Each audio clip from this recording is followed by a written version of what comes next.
बड़ी खबर आ रही है कि चंद्रयान 3 से जुड़ी चांद के दक्षिणी ध्रुव पर उतरने के बाद रोवर प्रज्ञान की लैंडर विक्रम से बाहर निकलने की पहली तस्वीर सामने आई। उस तस्वीर को अंतरिक्ष में रिसर्च करने वाली भारत की स्पेस एजेंसी इसरो ने जारी किया, जिसमें रोवर धीरे धीरे लैंडर के अंदर से रैंप के सहारे बाहर निकलता दिखाई दिया।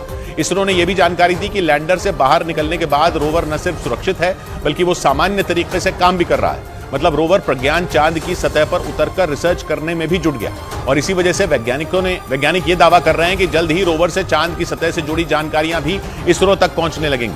14 जुलाई को चंद्रयान 3 मिशन को लॉन्च कर दिया गया था। इसके 41 दिन बाद धरती से 3,84,000 किलोमीटर की दूरी तय करके लैंडर विक्रम ने चंद्रमा के दक्षिणी ध्रुव पर उतरकर इतिहास रच दिया। क्योंकि अंतरिक्ष में इस कारनामे को अंजाम देकर भारत चांद के दक्षिणी ध्रुव पर उतरने वाला दुनिया का पहला देश बन गया। चंद्रमा पर लैंडर विक्रम की लैंडिंग के बाद उसके अंदर से रोवर प्रज्ञान की बाहर निकलने की पहली तस्वीर भी सामने आई, जिसे इसरो की तरफ से जारी किया गया। जो तस्वीर सामने आई उसमें रोवर रैंप के जरिए लैंडर से बाहर निकलता नजर आया। इसरो की तरफ से दी गई जानकारी के मुताबिक लैंडर से निकलने के बाद रोवर प्रज्ञान चांद की सतह पर अपने सोलर पैनल खोलकर घूम रहा है। चहलकदमी के दौरान रोवर की रफ्तार 1 सेंटीमीटर प्रति सेकंड है। प्रज्ञान रोवर में 6 पहिए हैं और उसका वजन 26 किलो है। और इसरो के वैज्ञानिकों के मुताबिक लैंडर विक्रम और रोवर प्रज्ञान चंद्रमा पर एक दिन बिताने के बाद काम करना बंद कर देंगे। चंद्रमा पर एक दिन पृथ्वी के 14 दिनों के बराबर होता है। एक रोज पहले लैंडर विक्रम चंद्रमा के दक्षिणी ध्रुव पर उतरा, जिसके बाद से रोवर चांद की सतह पर उतरकर पानी और दूसरी चीजों की खोज में जुट गया। इसरो के मुताबिक लैंडर विक्रम और रोवर प्रज्ञान चंद्रमा पर एक दिन यानी पृथ्वी के 14 दिनों तक रहेंगे। इसके बाद दोनों काम करना बंद कर देंगे।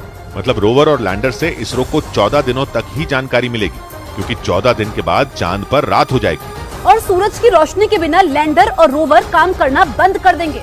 लेकिन निष्क्रिय होने के बाद लैंडर विक्रम और रोवर प्रज्ञान चांद के दक्षिणी ध्रुव से वापस धरती पर नहीं आएंगे। हालांकि इसरो के वैज्ञानिकों ने चंद्रमा पर फिर से सूरज उगने पर विक्रम और प्रज्ञान के काम करने की संभावना से इनकार नहीं किया। अगर दोनों 14 दिन के बाद भी सही सलामत काम करते रहे तो यह भारत के मून मिशन के लिए बड़ी कामयाबी होगी। उधर इसरो के वैज्ञानिकों ने चंद्रयान 3 के लैंडर को चंद्रमा के दक्षिणी ध्रुव पर उतारकर पूरी दुनिया में भारत का डंका बजा दिया। भारत की इस उपलब्धि की विदेशी मीडिया ने भी जमकर तारीफ की। अमेरिकी अखबार द न्यूयॉर्क टाइम्स और द वॉशिंगटन पोस्ट के साथ ब्रिटेन और फ्रांस की मीडिया ने भी इस मिशन की सराहना की। यानी इसरो के वैज्ञानिकों ने पूरी दुनिया में भारत का लोहा मनवा दिया। इस मिशन से इसरो ने यह साबित कर दिया कि भारत के पास चांद पर सॉफ्ट लैंडिंग करने और रोवर को वहां चलाने की काबिलियत है। मून मिशन की सफलता के बाद दुनिया भर के अखबारों में इसरो की इस ऐतिहासिक उपलब्धि का बखान किया गया। अमेरिकी अखबार द न्यूयॉर्क टाइम्स और द वॉशिंगटन पोस्ट के साथ ब्रिटेन के अखबार द गार्डियन समेत फ्रांस के अखबार भारत की इस कामयाबी की तारीफ करते नहीं थक रहे। न्यूयॉर्क टाइम्स ने लिखा कि भारत चांद पर पहुंच गया, जबकि बीबीसी ने इसे ऐतिहासिक पल बताया। इसी तरह ब्रिटेन के अखबार डेली मेल ने भी भारत की तारीफों के पुल बांधे।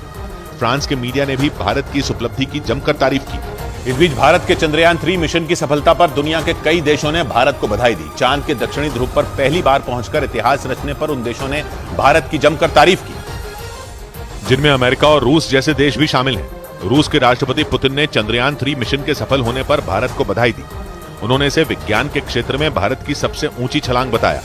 रूस के बाद अमेरिका ने भी भारत और खासकर भारतीय स्पेस एजेंसी इसरो की पीठ थपथपाई।